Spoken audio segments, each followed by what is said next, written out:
Entre nous, on parle souvent de nos origines, d'immigration, d'histoire. À la télé et dans les médias en général, ça parle beaucoup mais ça ne nous apprend pas grand-chose. On s'est dit qu'on allait faire nous-mêmes un film pour parler de ce sujet. Un film documentaire qui donnerait la parole à des personnes qu'on n'entend pas souvent. Un genre de cours sur l'immigration, comme un outil qu'on donne à tous, fait par tous. On a eu l'idée de poser des questions à plein de personnes d'origines et d'histoires différentes. On leur a demandé de nous expliquer leur identité, comprendre qui ils sont et pourquoi ils vivent ici.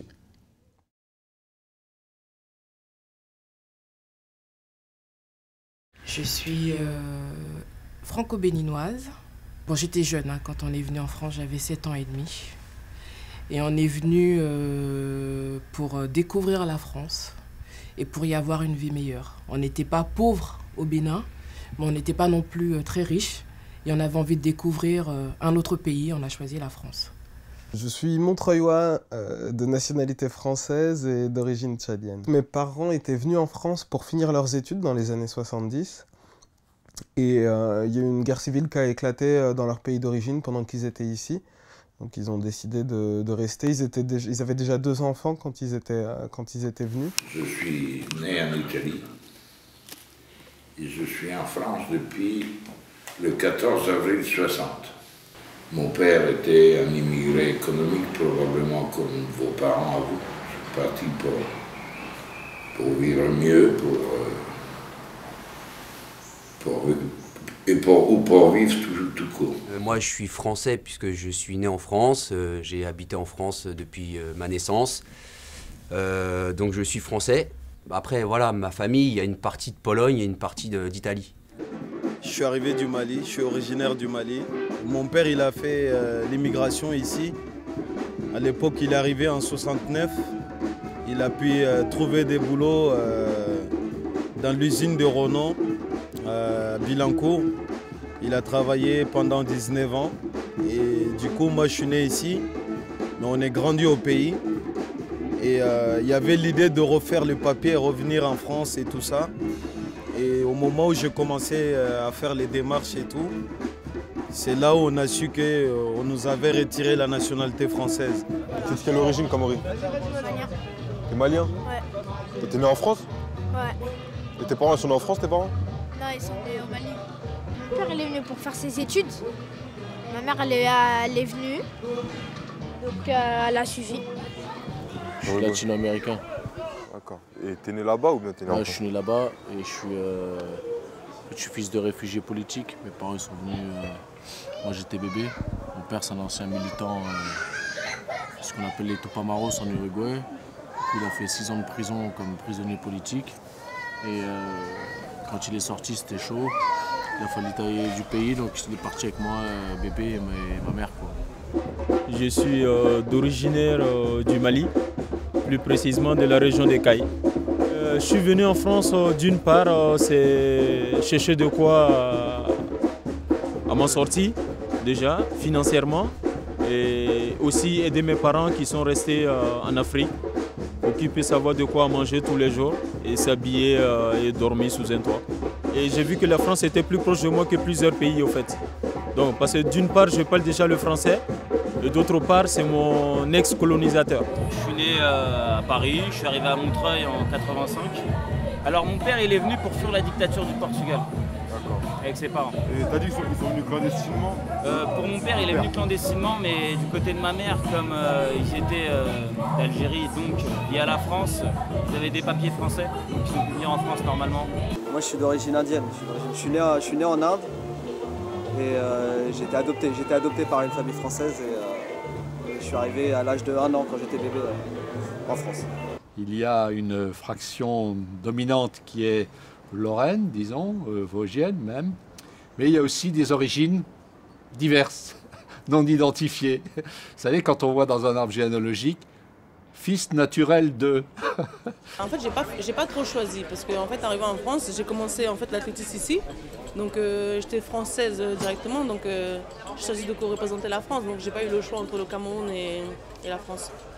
Mon pays, c'est la France. Malgré que je vais vous faire une confidence, j'ai toujours une carte de séjour. Mais je ne dis jamais, quand je vais en Italie, je vais dans mon pays. Quand je vais en Italie, je vais là où je suis né. Parce que où on est né, on ne choisit pas. Alors la nationalité française, si vous voulez, encore aujourd'hui, ce qu'on appelle le droit de la nationalité, en fait, l'essentiel a été fait à la fin du 19e siècle, 1889. C'est là que ça démarre. Hein. Le droit de la nationalité française, il combine deux facteurs, ce qu'on appelle le droit du sang, il faudrait plus dire la filiation, et le droit du sol. C'est-à-dire qu'en gros, vous êtes français si vos parents étaient français, si vous êtes né en France. Okay. Pour ceux qui sont nés en France mais de parents étrangers, eh bien, ils acquièrent la nationalité à l'âge adulte. Et c'est comme ça que finalement, il y a des millions, je dis bien des millions de personnes sont devenues françaises, sont fondues dans ce qu'on appelle le creuset français. Et du coup, être français pour moi, eh ben, c'est appartenir au même ensemble que plein de gens différents de moi, mais on partage un territoire et donc on est tous sur le même bateau, on partage les galères ensemble et on essaie de se construire ensemble. Il y a quelqu'un, militant associatif comme moi, qui me téléphone un soir et qui me dit « Écoute, j'ai un problème, je vais m'absenter, je ne pourrai pas voter dimanche. Et je voudrais que tu votes pour moi parce que je voudrais donner ça à quelqu'un d'autre, mais je n'ai pas confiance. » Et j'ai parlé, puis j'ai dit « Tu me fais un compliment extraordinaire. Sauf que je ne pourrais pas te rendre service. » Ben, il me dit « Pourquoi ?» Ben, il me dit, t'es pas là non plus. Je dis, si, mais moi j'ai une carte de séjour, alors je peux pas aller voter au présidentiel pour toi. Mais il dit, tu me fais un drôle de compliment. Je dis, ça fait peut-être 15 ans qu'on milite ensemble, tu t'es jamais rendu compte que j'étais pas français. Donc je dis, c'est formidable. Je suis né en France, j'habite en France, je mange de tous les plats, mais depuis que je suis petit, c'est la France qui me nourrit. Les habits que je porte, c'est des habits qui viennent pas de France, mais voilà, qu'on porte en France. Je parle un langage français, donc oui, je suis pleinement français. Je me sens française aujourd'hui parce que j'ai pris le temps de devenir française. À mes 18 ans, quand j'ai fait mes démarches pour obtenir mes papiers, j'ai eu le choix entre la carte de séjour et la nationalité française. Et j'ai opté pour la carte de séjour parce que je ne me sentais pas encore prête à... Comment dire, c'est pas quitter ma patrie, mais quelque part, quand on devient française, ça nous donne l'impression qu'on doit faire un choix. Et à 18 ans, ce choix-là, j'étais pas prête à le faire. Donc j'ai opté pour la carte de séjour. Et j'ai fait la demande de naturalisation il y a même pas 10 ans. Donc c'est récent. Disons que je me sens français et en même temps, je me sens montreuillois vraiment. C'est-à-dire que je suis montreuillois avant d'être français. La France, pour moi, elle commence sur le sol sur lequel j'ai grandi, qui est une ville à laquelle je suis très attaché et dans laquelle on retrouve en fait beaucoup de ce qui fait la diversité de la France. Et en fait, je me sens français parce que je me sens intimement lié à plein de gens qui ont des histoires différentes, mais qui se sont toutes retrouvées sur le même territoire, sur le même sol. On a foulé le même sol, on a partagé du temps ensemble, et du coup on appartient au même ensemble. Oui, je me sens française, et je suis fière de représenter les couleurs bleues. Non, pas du tout. Non. Pourquoi ? Parce que je ne rentre pas encore dans les cases, on va dire. Moi, je me sens pas du tout française. Je me sens tout et n'importe quoi, mais je me sens pas française. Pourquoi ? Je sais pas pourquoi, mais parce que la nationalité, c'est un délire, quoi, et c'est pas forcément mon délire. Mais à l'époque, ils ont voulu que tout le monde soit français républicain et que les religions, les cultures d'origine soient dans les personnes, mais que quel que soit l'endroit d'où tu viennes, tu te sens français. Sauf que ça n'a pas marché parce que tu ne peux pas occulter l'histoire familiale d'une personne. Et ils ont oublié de prendre en compte ce truc-là, je pense. Alors, au final, t'es français, mais t'es de culture française parce que t'es né là, t'as grandi ici, t'es éduqué par la culture française, mais t'es pas français. C'est pas ce que je veux dire, t'as pas cet esprit patriotiste, tu vois, bizarre. Non, je me sens pas du tout français. Je viens du 93 en fait, je me sens du 93, donc pas français du tout. Et donc moi je retourne, le stigmate, c'est-à-dire que ce qu'eux ils disent que ce qui est mauvais, moi j'en fais quelque chose de bien et je dis je suis fier de venir du 93 quoi. Donc je me dis, le 93, c'est vraiment quelque chose d'à part en France. Donc je me sens plus comme quelqu'un de la Seine-Saint-Denis que quelqu'un appartenant à un truc qui serait la France, ce qu'eux ils entendent par France, quoi. C'est vrai que toutes ces choses-là, tous ces facteurs ont fait que on a du mal à se sentir un peu français. Et il faut voyager, aller voir ailleurs et rencontrer les autres gens. Je me sens autant les deux. Je me sens autant français que camerounais. C'est-à-dire que par exemple, quand tu vas en compétition, on va pas dire ouais, lui il est d'origine camerounaise. Ouais. Par exemple, quand tu vois, par exemple, je vais te dire qui, je vais te donner un artiste. Tu vas voir par exemple Rick Ross. Ouais. Rick Ross, tu le vois, tu dis c'est un Américain. Pourtant, il a des origines haïtiennes. Tu vois un peu le truc. Donc voilà. Tu te sens plus français ou tu te sens plus malien? Je me sens plus malien. Plus malien? Ouais. Pourquoi? Bah, par exemple, il y a des gens que je connais, ils parlent bambara, ils parlent pas français du tout. Ah, tu parles bambara? Ouais. Tu es déjà parti au Mali? Non. Mais je vais bientôt partir là. Ouais. Mais ce qu'il faut savoir aussi, c'est que le monde entier aujourd'hui est construit sur le principe de la nationalité. Tous les pays du monde, c'est des États-nations. Qu'est-ce que ça veut dire la nationalité?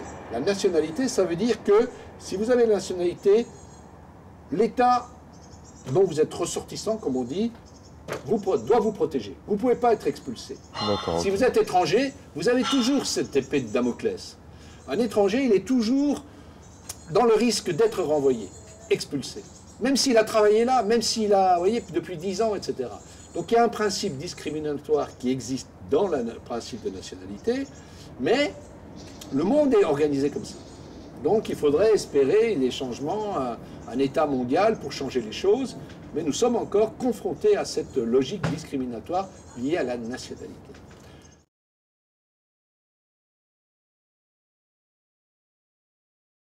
Pleinement, ce qu'elle montre, elle ne fait pas confiance aux émigrés. Mais je pense que derrière le j'y fais pas confiance, la population immigrée est très importante, ne serait-ce que pour l'économie du pays.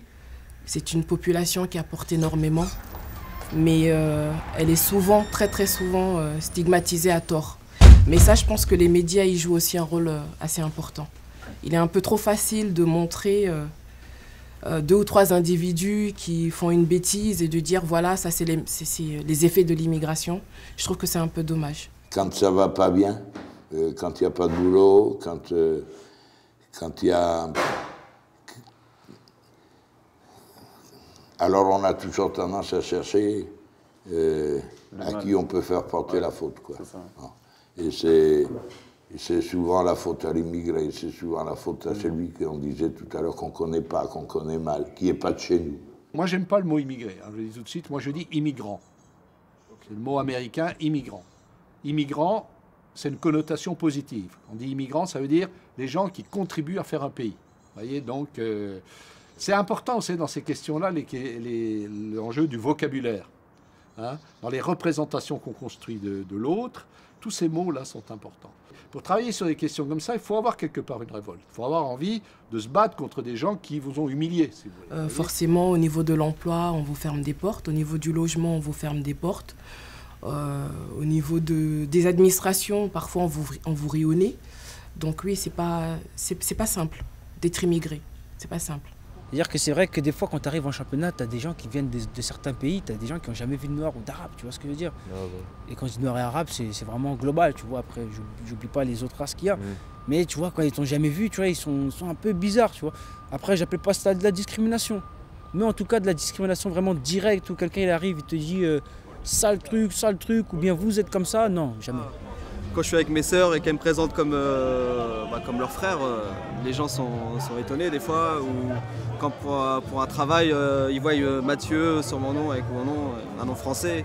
Et après qu'ils voient ma tête, bon, des fois, ils ne le disent pas directement, mais je vois qu'il y a il y a un petit malaise. J'ai passé 25 ans au 3000 à Aulnay-sous-Bois. C'est pas pareil de grandir au 3000 que de grandir dans le sud de la ville, dans la zone pavillonnaire. Donc forcément, sur plein de trucs, t'es mis à l'écart, tu subis une discrimination déjà de classe, parce que tu habites dans les quartiers les plus pauvres, donc t'as pas accès à des trucs que les fils de bourgeois ils ont accès.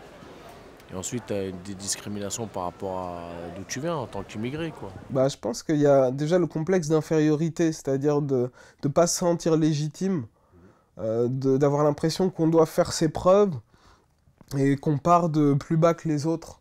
Ça, c'est une difficulté. Donc ça demande soit on a la volonté, on a les outils pour dépasser ça, soit sinon, eh ben, on peut avoir envie de lâcher le combat avant même qu'il commence. Et c'est ce qui arrive pour certains. Et il y en a un qui dit « c'est la galère. Vous savez, Jojo, c'est la galère. » Et j'ai dit « oui, je comprends ce que tu veux dire. » Il peut y parler manque de travail, des choses comme ça. Manque de sous. Je dis « oui, je comprends ce que tu veux dire. » Mais je demande à ton père et à ta mère qui t'expliquent qu'est-ce que c'était la galère. La galère. Ça ne veut pas dire que ce n'est pas une galère aujourd'hui. Je sais qu'il y a beaucoup de personnes qui sont exploitées au noir et qui ne pourraient pas, dû au papier, leur situation administrative, travailler légalement. Il y a des immigrés qui ont des diplômes, des bac+5, bac+10, et qui se retrouvent à faire le ménage parce qu'on ne tient pas compte de leurs compétences. Et ça, c'est vraiment dommage. On va dire les postes où j'ai vu des gens issus de l'immigration un peu plus avec plus de responsabilités, c'était dans des métiers qui sont pas forcément très valorisants, genre dans les centres d'appel, dans les trucs comme ça qui sont un peu des usines d'aujourd'hui.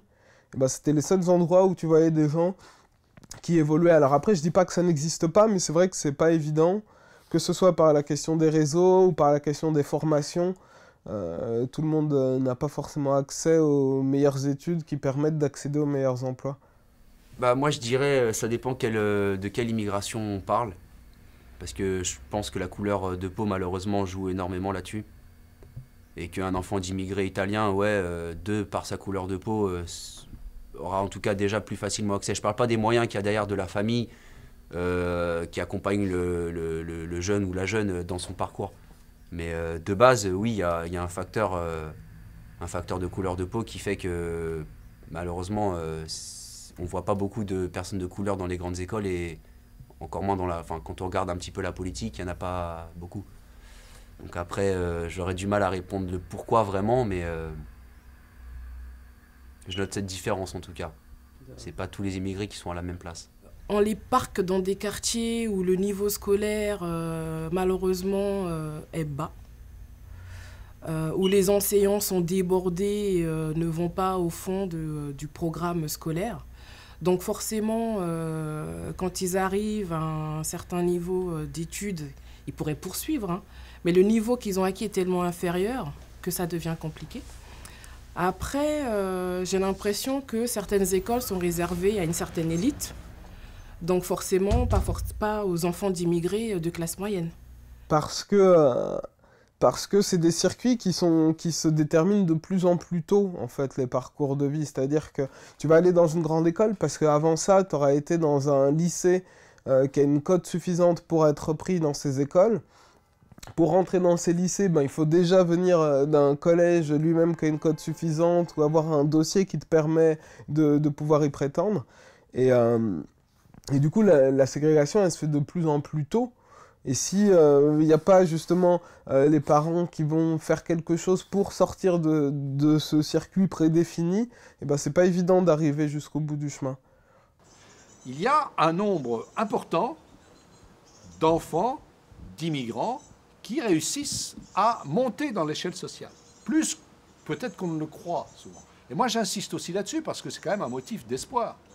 Si vous n'arrêtez pas de dire des gens, que soit que ce sont des assassins, des criminels, des drogués, ou des gens qui sont pauvres, malheureux dans leur quartier, au chômage, etc., alors vous dites, qu'est-ce que je vais devenir? Qu'est-ce que je vais faire?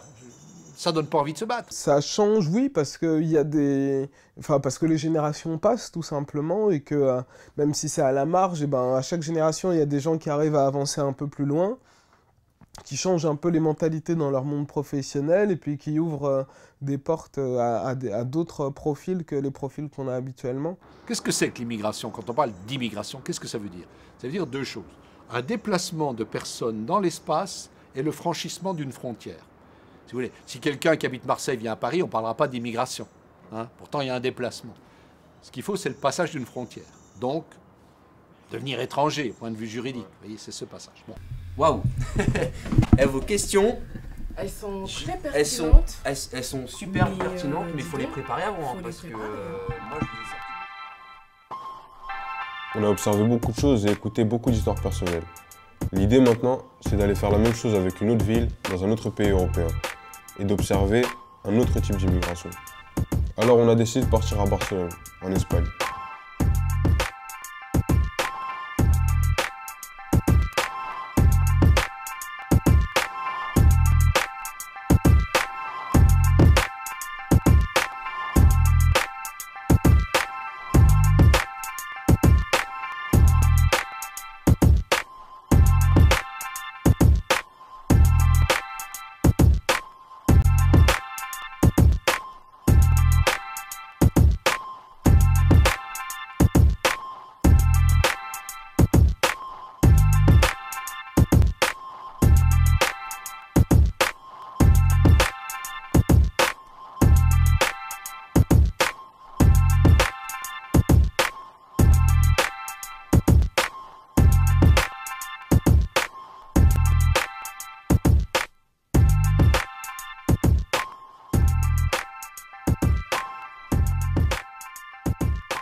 L'immigration en Espagne, elle est arrivée il n'y a pas longtemps en fait. Elle est arrivée à la fin des années 90 surtout. Donc c'est un phénomène assez récent. Parce qu'avant, l'Espagne c'était un pays d'émigration. C'est-à-dire que les Espagnols c'était eux les immigrés dans d'autres pays. Mais depuis 2011, le solde est négatif, c'est-à-dire que les immigrés partent de l'Espagne parce qu'ils voient qu'ils n'ont pas beaucoup d'opportunités ici à cause de la crise économique en général et puis surtout de la baisse des possibilités de travail dans la construction. Digamos que yo no veo la inmigración como un montón de gente que viene y luego le buscamos trabajo, no, vienen aquí porque se abrió esa posibilidad de que aquí va a haber trabajo. Entonces, si aquí va a haber trabajo, vienen aquí. Antes no se venía aquí, antes de los 90, aquí no venían inmigrantes apenas. Iban a Francia, iban a Italia, iban a... ¿Por qué no venían? Pues porque aquí no había trabajo, porque este era un país que no tenía esas posibilidades. Con el boom económico de los 90 se abre esa posibilidad, viene un montón de inmigración y ahora, pues no. Se hizo políticas muy propensas y favorables para que viniera mucha inmigración y para acoger mucha inmigración y que pudiera trabajar porque les interesaba en aquel momento. Effectivement, il y a des personnes qui sont arrivées dans les années 80, dans les années 90, qui maintenant sont part entière de la société espagnole. Et de manière générale, les Espagnols accueillent, moi je dirais en comparaison avec la France actuelle, accueillent assez bien l'inmigration. En la situación de acogida en España, yo digo por Cataluña, es muy bien ahí de acogida, ¿vale? Pero como este momento la España está en crisis, entonces no era tantos recursos que necesitas una persona realmente. Es una extranjero, una inmigrante o una de español ahí mismo, ¿vale? Es un poco, yo creo, a lo loco, ¿no? Que entras aquí, estás en situación irregular, ¿no? Llegar a conseguir los papeles también es un drama, ¿no? Es como muy complicado, que la gente lo vive con mucha angustia, ¿no? Todo es como lento. El miedo, ¿no? de andar por la calle y que te paren, que te lleven, ¿no? Los CIEs, ¿no? Que es como ahí bueno, que es duro, ¿no? Que te llevan a una cárcel por no haber hecho nada, ¿no? Es duro, o que te deporten, ¿no? Bueno, yo pienso que la acogida no se hace como se tendría que hacer. En los años 60 hubo una inmigración de andaluces hacia Cataluña, ¿vale? Y todavía existen diferencias entre los catalanes y los hijos de andaluces. Imagínate con los que tienen origen pakistaní, de pakistanís, chinos y cualquier tipo de inmigración. Actuellement, avec la crise, on voit une augmentation des discours xénophobes mais c'est quand même pas au même niveau qu'en France. Déjà, c'est vrai que bon, la France et l'Espagne ne sont pas organisées de la même manière. La France est très centralisée, ici c'est très décentralisé. Du coup, bon, déjà, les Catalans se sentent très catalans, donc c'est assez local. Donc l'immigration, ben, ils sont un peu, est-ce que je dois me sentir espagnol, est-ce que je dois me sentir catalan, est-ce que je dois me sentir les deux, voilà, bon, il y a toujours une question d'identité. De toute façon, Enfin, les immigrés, ils échappent pas à la question de leur identité, quoi, mais... No me siento nada español. Yo soy asturiano, creo. ¿Por qué? Bueno, porque el sentimiento español muchas veces es un poco como un sentimiento patriota que excluye a otras sensaciones nacionales en el país, ¿no? Como pueden ser los vascos, los gallegos, los catalanes, quizá los asturianos. Entonces, yo español no me siento, pues siento que sí, que estoy en España y que tengo muchas cosas que ver con los españoles, pero español yo no me siento en absoluto. Pero el problema que era que aquí también estamos como extranjeros y cuando estamos en nuestro país, ahí también estamos extranjeros, ¿vale? Y en realidad, no lo sé, por mis hijos que en más adelante que van a hacer o otros, pero es por voluntad, es muy, sabes que es una situación muy dura. No sé si se sienten catalanes, ¿no? Depende, hay gente, los más grandes no, y tú les dices, ¿no? No, yo soy marroquí o yo soy nepalí, pero a la vez creo que sí, que quieren Cataluña, ¿sabes? Que sí que se lo sienten algo como suyo, ¿no? Porque tú a veces planteas, o sea, ¿te gustaría volver a tu país? Y te dicen, no, yo estoy bien aquí. También es verdad que eso depende de la experiencia personal que hayan vivido, ¿eh? Y no solamente de ellos, sino de su familia. Una cosa que es importante es que los niños hay una obligación de escolarización. Enfin, il y a aussi un peu des ghettos ici, mais à la différence de la France, l'immigration n'est pas concentrée dans des villes, autour, dans les périphéries des villes.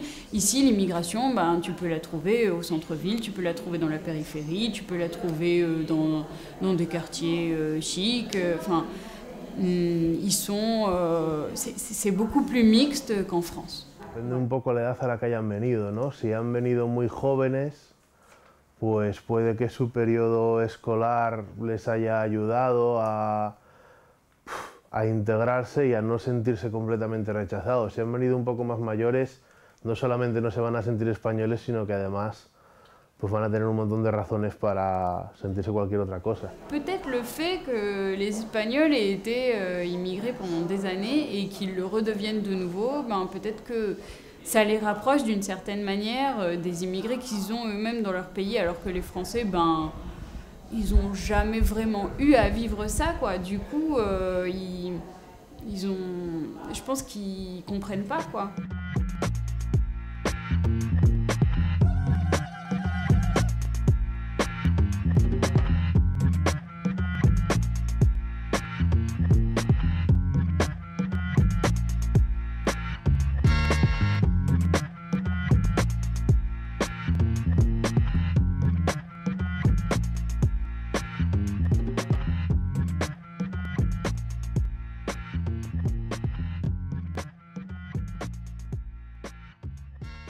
Él nació en Cataluña, pero yo no me siento catalán, yo me siento español.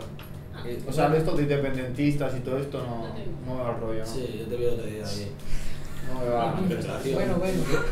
Yo me siento catalán. Pero tus padres también son de aquí, toda tu familia de Madre es aquí. española y padre alemán, pero soy español.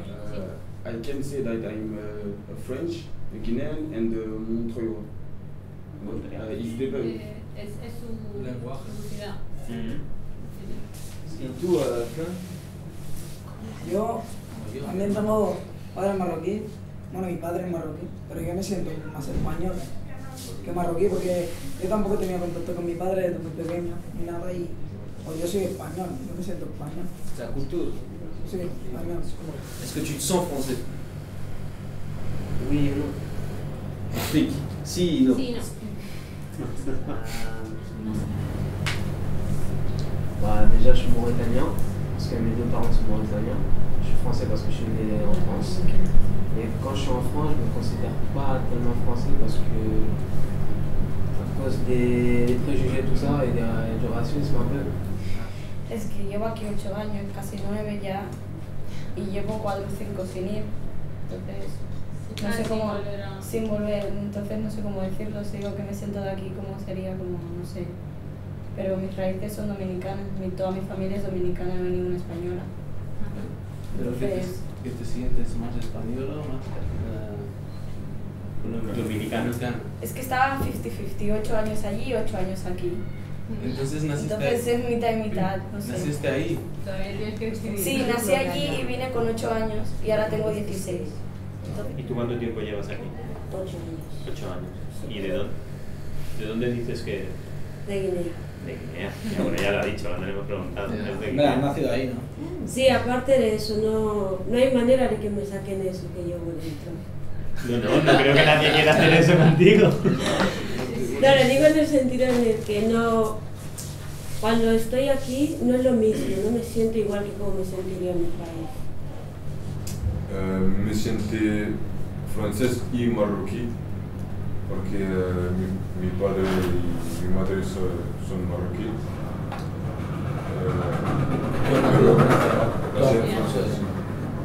I live in French, and I say that I'm French, but I'll also say that I'm Guinean. No, mi padre es marroquí. Por eso, tiene importancia en tus raíces, en tu vida en general, en tu identidad. Pues tengo que ser pakistaní o... No, pero por eso, puede ser de cualquier país, pero no sientes una conexión con tu origen. Tú no te sientes nada de Marruecos. Bueno, me he criado toda la vida en España, toda mi familia es española, menos mi padre. ¿No tienes familia ahí? No. Tengo un hermanastro mayor marroquí, pero no tengo contacto con él casi ni nada. ¿Has estado ahí nunca? Ni sé hablar ni nada. Es español ya. Claro, español.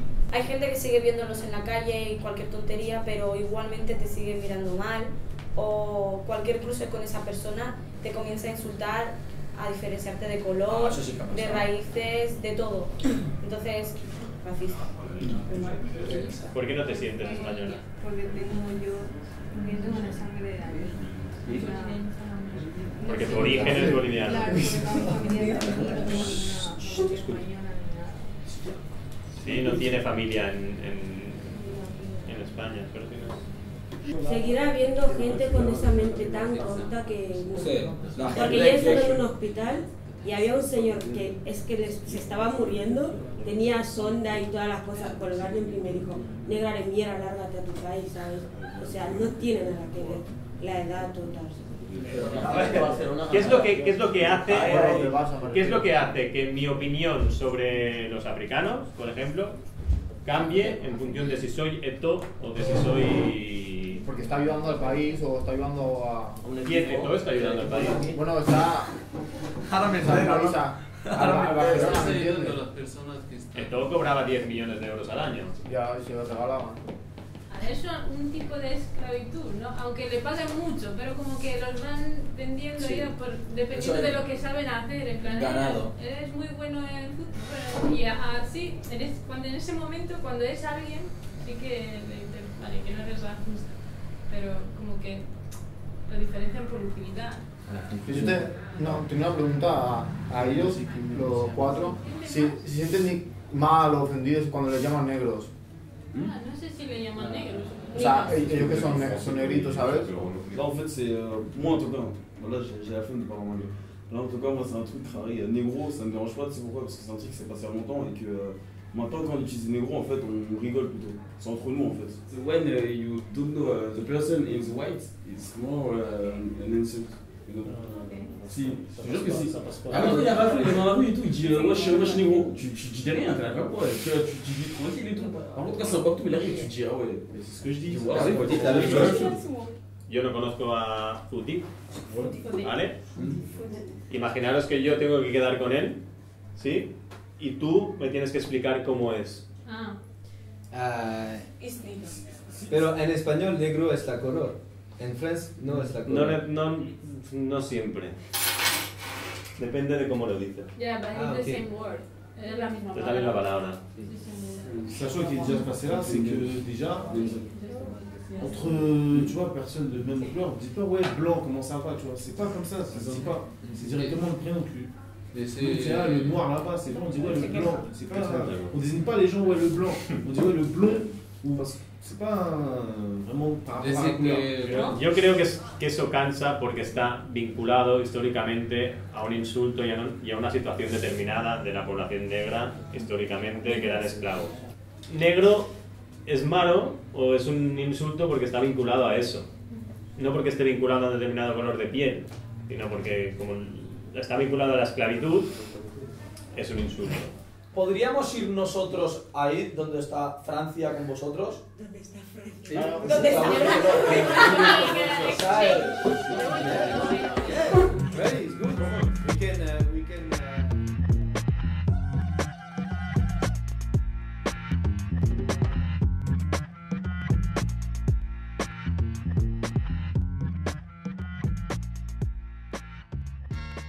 Hola. Hola, ¿Cómo te llamas? me llamo Denise.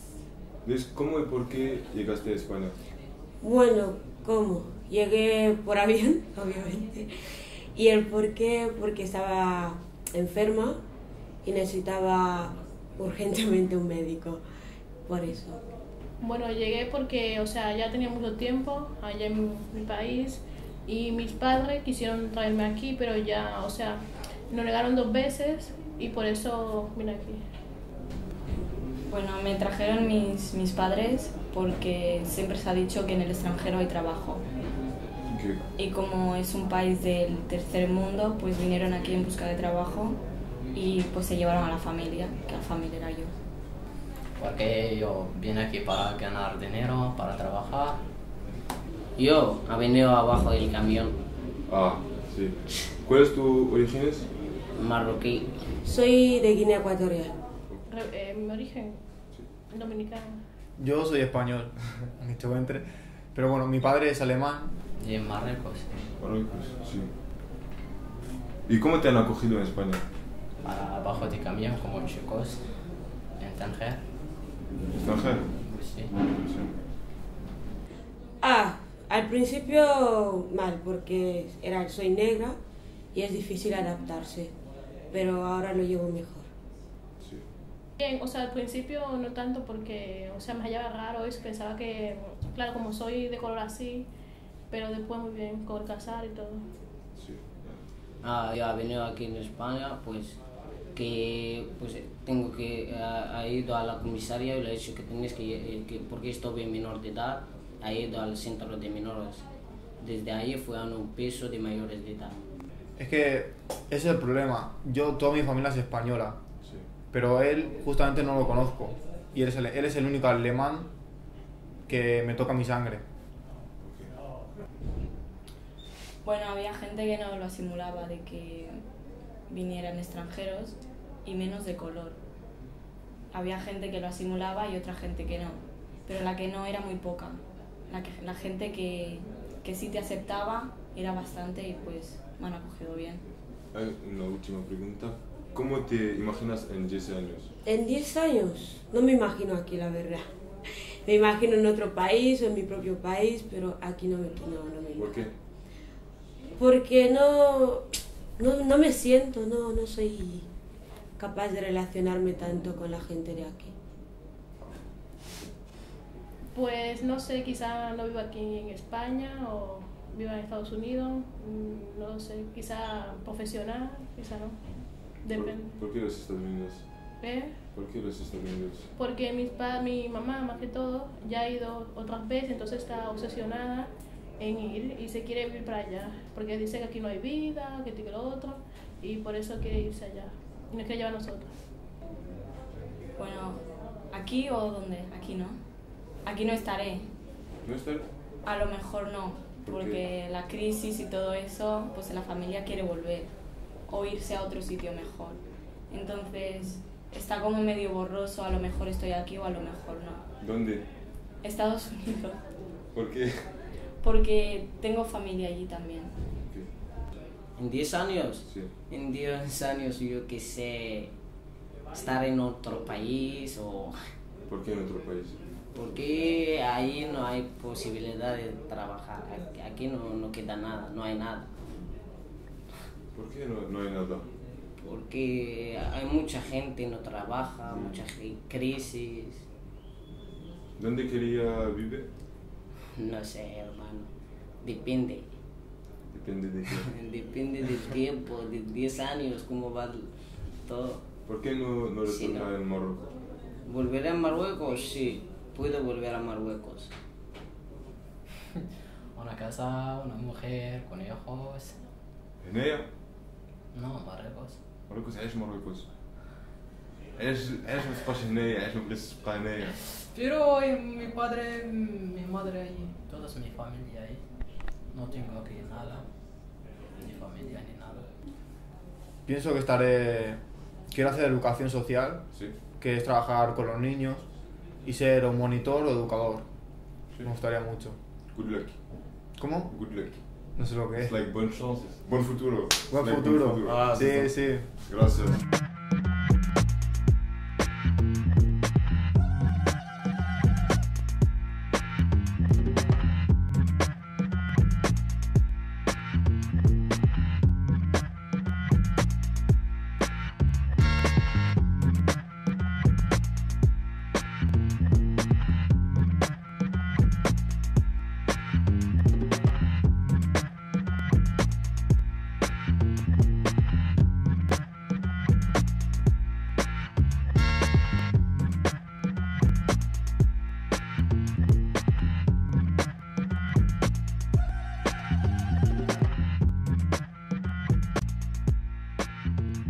Au retour, on s'est rendu compte qu'on se ressemblait beaucoup, tout en étant tous différents. Là-bas, l'histoire est plus jeune et pas vraiment comme la nôtre. Vous pensez que l'état d'esprit des gens il est un peu meilleur quand même par rapport à avant? Oui, moi j'ai tendance à penser que on a du mal à le voir parce que au jour le jour, parce que quand on est témoin de choses qui font mal au cœur, on dit ça avance pas. Je crois que c'est faux. Je crois que les choses avancent quand même. Elles avancent pas à la vitesse qu'on voudrait, mais les choses avancent. Battez-vous, ayez confiance en vous et faites ce que vous avez envie de faire sur le chemin de l'insertion et vous y arriverez. Parce qu'il y a une place pour tout le monde ici. Et c'est tous ceux qui vont, et tous ceux qui seront avec la discrimination, tous ces gens qui ont un peu de racisme en eux, bah forcément c'est eux qui seront obligés de se détacher. Parce qu'ils ne seront qu'une minorité dans ce bain, en fait. Parce qu'aujourd'hui on voit des gens, ils vont aller voter pour le Front National, l'extrême droite, etc. Alors que leurs parents, leurs grands-parents ont vécu ces questions d'immigration. Ouais. Et alors je dis, mais vos parents, vos grands-parents ont vécu ça, et vous allez contribuer à l'intolérance et tout. Vous voyez, il y a aussi ce travail de mémoire qu'il faut faire pour élargir le front de ceux qui vont se battre contre l'intolérance, les préjugés, etc. On me dit souvent qu'il faut savoir d'où on vient pour savoir où on va. Et je pense que connaître son histoire, ça permet de ne pas avoir justement le complexe d'infériorité qui fait qu'on ne va pas oser faire certaines choses parfois. Des fois, on a tendance à croire que certains métiers, certaines vocations ne sont pas pour nous parce qu'on n'a pas le profil type. Mais en fait, si on sait qui on est, si on sait d'où on vient et si on sait ce qu'on veut, et ben on peut y arriver. Accrochez-vous, battez-vous, y a plein de choses à faire. Ouvrez-vous aussi au monde. Si vous sentez que c'est difficile ici, vous avez le droit d'aller voir ce qui se passe ailleurs. La terre appartient à tout le monde. Les frontières ont été posées pour des raisons XY, mais on peut les dépasser. Nous avons voulu faire ce film pour interroger les gens autour de nous et leur donner la parole. Nous ne prétendons pas détenir la vérité, vous avez entendu des points de vue, et vu des personnes sincères s'exprimer. C'est suffisamment rare pour avoir du sens. Aujourd'hui, nous sommes ensemble dans la même salle. Tous les jours, vous êtes en contact avec des personnes. Parlez-vous, parlons-nous, essayons de s'entendre et de se comprendre. Écoute, avant d'essayer de changer le monde, les gens et leur histoire, faudrait que je change l'enfoiré que je vois dans mon miroir. Mais trop lâche pour assumer d'abord. Comme vous tous, je me nourris de préjugés trop rancuniers alors. J'en veux aux policiers qui me prennent pour un bandit, sache qu'ils sont arrogants et me fouillent devant les gens qui passent. Fuck les experts, je ne serai jamais flic. Et si un jour j'étais un flic, je serais Dexter. J'en veux aux mecs de mon quartier sous alcool qui piquent dans le hall devant mes nièces qui reviennent de l'école. J'en veux aux profs qui voulaient m'orienter vers les ténèbres, qui m'ont fait lire des auteurs qui me traitaient de nègre. J'en veux aux arabes qui me disent qu'on a les mêmes valeurs, mais qui s'empressent de dire que ma religion c'est la leur. Ceux qui m'appellent Rouya quand on est seul et qui crèvent de jalousie quand ils me croisent avec une de leurs sœurs. J'en veux aux blancs cyniques et condescendants qui pensent que le monde ne se voit qu'à travers les yeux de l'Occident. Je préfère répéter que je suis noir, comme ça y a pas de risque qu'ils disent un jour que j'étais blanc comme ils l'ont dit du Christ. On a des ghettos dans la tête qui nous rendent solitaires. Comment changer le monde si on n'est même pas solitaire? On fait des erreurs mais on préfère rejeter la faute, et on se contentera de dire que l'enfer c'est les autres. On a des ghettos dans la tête qui nous rendent solitaires. Comment changer le monde si on n'est même pas solidaire? On fait des erreurs mais on préfère rejeter la faute, et on se contentera de dire que l'enfer c'est les autres. J'en veux à mon public qui dit me soutenir à la mort, mais qui m'oubliera au prochain rappeur à la mode. J'en veux à ni pute ni soumise, ça me déçoit que Fadela Amara fasse carrière sur la mort de Swan. J'en veux aux noirs africantis, on se laisse pourrir, car les noirs veulent le paradis mais ne veulent pas mourir. Te parle d'unité mais quand les portes se referment, chez le marabout t'as guidé le mauvais œil sur ton propre frère. Un destin qui s'enlise, et les gens disent si tu veux cacher un truc à un noir, faut le marquer dans un livre. J'en veux à la femme africaine car je la prône. Ma soeur t'es belle avec ta peau d'ébène, pourquoi t'éclaircir la peau? J'en veux tellement à tous ceux qui manquent de modération, qui vont cautionner le sionisme et ses aberrations. Ceux qui n'oublient pas l'histoire des tyrannies, mais qui font les amnésiques sur les massacres en Cisjordanie. J'en veux aux huissiers qui nous bougent au blues de nos mamas. J'en veux à Mobutu, à Bush, à Barack Obama. J'en veux à Osama, à BHL, à Benoît XVI. J'en veux au monde entier, y'a que mon peur à qui m'apaise. On a des ghettos dans la tête qui nous rendent solitaires. Comment changer le monde si on n'est même pas solidaire? On fait des erreurs mais on préfère rejeter la faute, et on se contentera de dire que l'enfer c'est les autres. On a des ghettos dans la tête qui nous rendent solitaires. Comment changer le monde si on n'est même pas solidaire? On fait des erreurs mais on préfère rejeter la faute, et on se contentera de dire que l'enfer c'est les autres. On a des ghettos dans la tête qui nous rendent solitaires. Comment changer le monde si on n'est même pas solidaire? On fait des erreurs mais on préfère rejeter la faute, et on se contentera de dire que...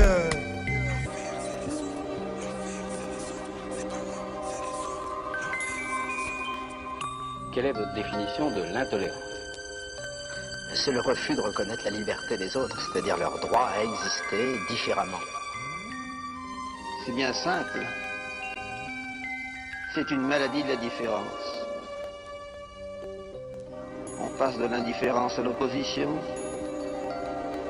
et puis après on passe à l'exclusion.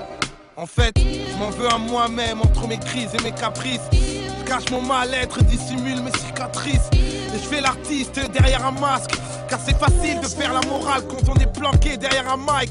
Qu'est-ce que j'en sais du mal des autres en vérité? À force de vivre dans un clip, j'ai perdu le sens des réalités. Je m'en veux de faire partie des lâches de ce monde, de perdre mes repères, de ne pas être un père digne de ce nom. Et plus je monte, moi mes proches profitent de mon aide. Et puis j'ai honte vu que j'ai carrément zappé mon bled. L'homme est un loup pour l'homme et je suis un prédateur. Je prie seulement quand tout va mal, toujours un cran envers mon créateur. À tous les gens que j'ai jugés, condamnés trop vite, à tous mes sentiments grugés, à mes clichés trop vides. Le paradis ça se mérite et j'accumule les fautes. Ma mauvaise foi me fera dire que l'enfer c'est les autres. C'est les autres, hein. C'est les autres. Ne souffre pas.